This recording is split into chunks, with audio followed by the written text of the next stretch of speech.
Olá, gente querida! Estamos no dia 30 de julho. A igreja hoje celebra o 17º domingo do tempo comum. Nós temos como primeira leitura 1 Reis capítulo 3, quando Salomão ora pedindo ao Senhor sabedoria para governar o seu povo. Na segunda leitura, Romanos 8, de 28 a 30, Paulo nos diz que nós fomos predestinados, nós fomos amados, chamados, justificados e glorificados por Deus por pura graça. E finalmente o texto do Evangelho de hoje é a continuação do texto do capítulo 13 do Evangelho de Mateus, dos domingos anteriores.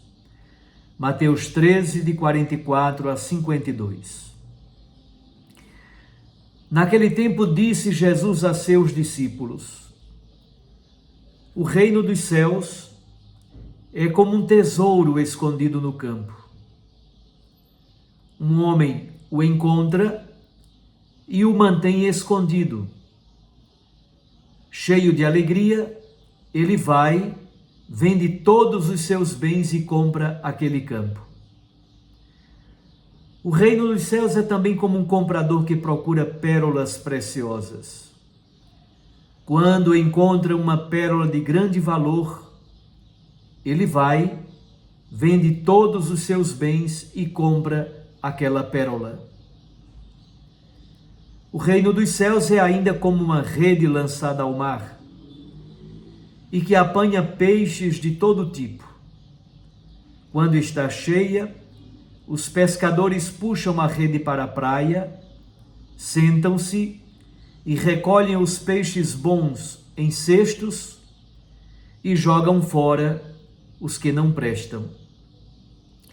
Assim acontecerá no fim dos tempos. Os anjos virão para separar os homens maus dos que são justos e lançarão os maus na fornalha de fogo. E aí haverá choro e ranger de dentes. Compreendestes tudo isso? Eles responderam: sim.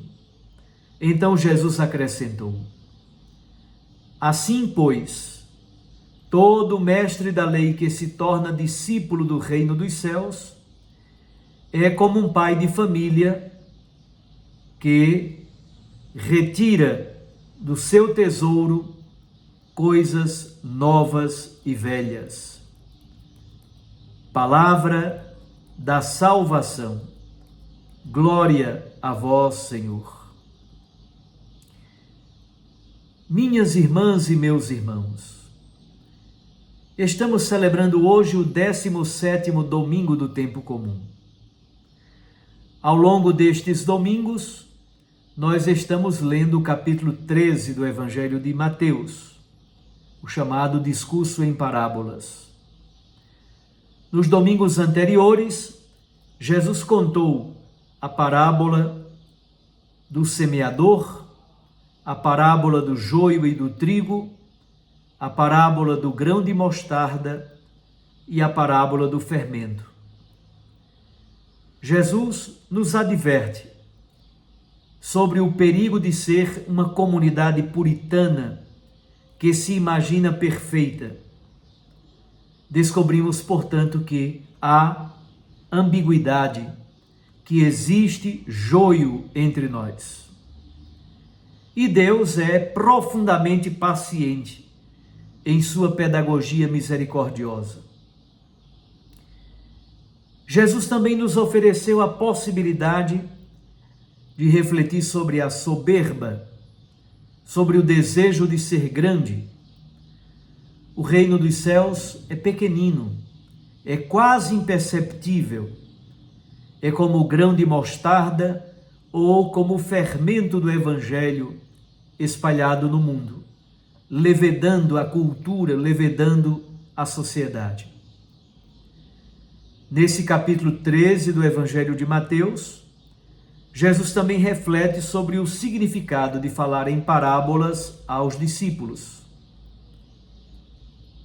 Nesse domingo, na liturgia de hoje, Jesus conta mais 3 parábolas. A parábola do tesouro, a parábola da pérola e a parábola da rede. As 2 primeiras são bem semelhantes, com uma pequena diferença.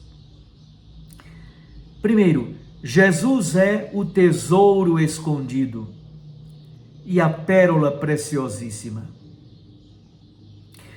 Descobrir o tesouro é graça. O homem encontra aquele tesouro no campo por acaso. Mas apropriar-se do tesouro é tarefa humana. E isso é fonte indizível de alegria. As parábolas deste domingo destacam a sabedoria e o valor do reino de Deus, pelo qual é preciso sacrificar todos os demais valores. A descoberta do tesouro provoca uma grande alegria no coração humano, um sentido profundo para a vida. A palavra tesouro também aparece no final do trecho do Evangelho de hoje, quando Jesus fala dos mestres da lei, dos escribas, que tiram coisas novas e coisas antigas do seu tesouro. Um homem encontra o tesouro no campo. Ele não é um profissional que está à procura de tesouros.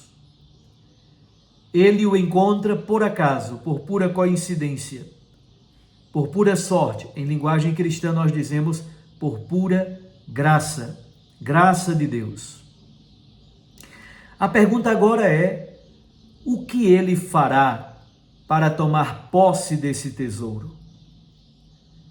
São Paulo, na segunda leitura, fala desse tesouro encontrado por graça. Ele diz que Deus nos contempla, nos predestina, nos chama, nos justifica e nos glorifica. É a experiência da salvação, fruto do coração amoroso e da graça divina. Na segunda parábola, a parábola da pérola, agora chegamos a um outro nível. Um comerciante de pérolas, de pedras preciosas, isto é, um homem que vive disso. Ele procura pedras, ele procura pérolas.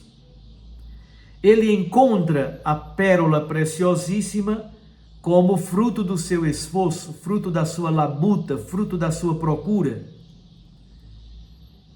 Passavam por suas mãos pérolas e muitos tipos de outras pedras. Um dia, contudo, ele encontra a pérola com artigo definido. Ele precisou se desvencilhar de tudo por causa daquela pérola preciosíssima. A parábola da pérola fala do sentido profundo da vida. Foi isso que aconteceu com Salomão. Em sua juventude, ele suplicou a Deus sabedoria para bem governar o seu povo. Ele não pediu riquezas, longos anos ou a morte dos seus inimigos. É preciso, pois, relativizar outras coisas para decifrar a mensagem do reino escondido no ensinamento de Jesus. As parábolas nos provocam e nos ajudam a tomar uma decisão diante da descoberta. Vale a pena arriscar tudo por causa de Cristo e do seu reino. Finalmente, a parábola da rede de arrasto nos coloca diante dessa imagem. Nessa rede vem todo tipo de peixe e até outras coisas menos nobres. Esta parábola tem um conteúdo escatológico. Lança-nos para o dia do julgamento definitivo, quando Deus separa os destinos. O fogo queima o joio e queima também os peixes estragados. A parábola vem acompanhada de uma explicação: a oposição entre maus e justos. A frustração definitiva do ser humano consiste em perder a vida para sempre, isto é, perder o céu. O destino final orienta e qualifica a minha decisão atual, as minhas opções. Quem escolhe o caminho da vida, quem opta pela vida, doa vida e encontra vida. Ao concluir o discurso em parábolas, Jesus retoma o tema da compreensão. Compreendestes tudo isso que eu disse? Compreender é acolher com o intelecto, mas é também acolher com a vontade e com os afetos. É aderir existencialmente e amorosamente a Cristo. Não basta procurar e encontrar. É preciso decidir-se por Cristo e ser fiel a Ele. Nesse domingo, nós somos chamados, portanto, a rezar estes 3 elementos. Primeiro, a alegria e a surpresa inaudita da descoberta do tesouro do reino. Segundo, o esforço por nos apossarmos dele, por meio de um estilo de vida novo. E terceiro, a certeza de que tudo isso tem consequências de eternidade. Vários escribas, vários doutores da lei descobrem este caminho de vida e sabedoria. Estes retiram do seu tesouro coisas novas e velhas. A antiga aliança permanece válida, mas em Jesus a novidade do reino é capaz de doar a verdadeira alegria, a verdadeira bem-aventurança. Jesus Cristo, a sabedoria do Pai, é o único capaz de dar sentido ao caminho, à aventura do ser humano. Como diz o Papa Bento XVI, Jesus Cristo é capaz de dar um novo horizonte que se abre diante de nós. Um bom domingo a você. Fique com Deus e com sua Mãe Maria Santíssima. Eu os abençoo em nome do Pai, do Filho e do Espírito Santo. Amém. Até amanhã, se Deus nos permitir.